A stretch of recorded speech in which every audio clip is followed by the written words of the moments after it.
You know, I don't usually make videos like this, but it's kind of chilly. I'm feeling under the weather. And when I feel like that, I get super annoyed about a particular thing. So let's talk about it. If you've ever read the comments on a video about off-grid living, you know there's always that one guy or girl or whatever, because stupidity knows no gender. Bro's really gonna talk about living off-grid when he's doing a TikTok live? Yeah, bud. I am. All things are possible with the power of friendship. Now, I know, as you were typing it out, it seemed like the pinnacle of wit. I bet that as you were pressing post, you were mid-daydream about what you were going to say when you were on your press tour for your new book, How to Have Original Thoughts. I bet it was all just dancing right through your little brain. But I'm sorry. It's not an original thought. Scroll up or down just a few comments, and you'll meet the Henri Poincaré to your Einstein.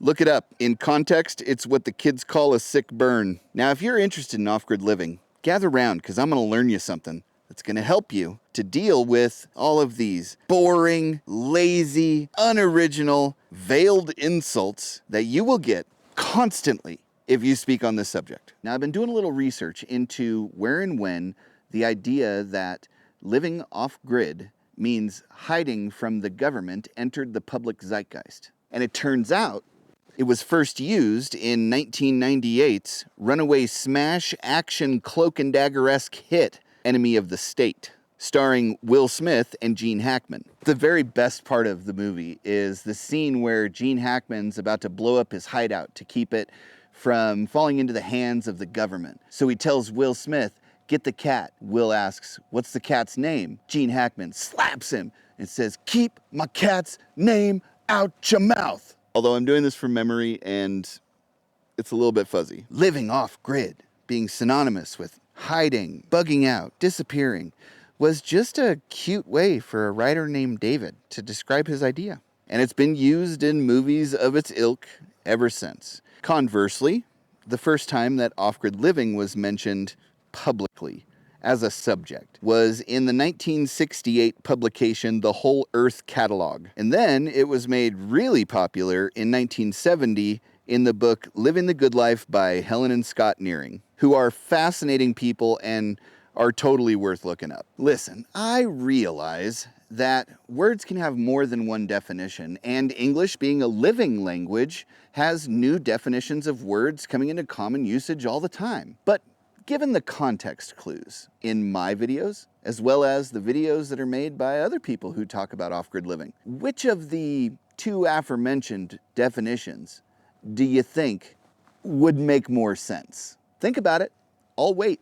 Do you smell toast? You know why when I'm asked what my favorite book is, I always say the dictionary? Because all the other books are already in there. But it's okay. There's nothing fundamentally wrong about being a troglodyte. Of course, one definition being someone who's regarded as deliberately ignorant, as well as the other definition, which is a person who lived in a cave in prehistoric times, and I'm gonna let you sort out for yourself which one fits best here. But I must suggest that if you are going to argue with a person over what a word means, I don't know, maybe look it up first. See if any of the scribbles in there seem to work better with the context of the discussion, rather than just eating the pages.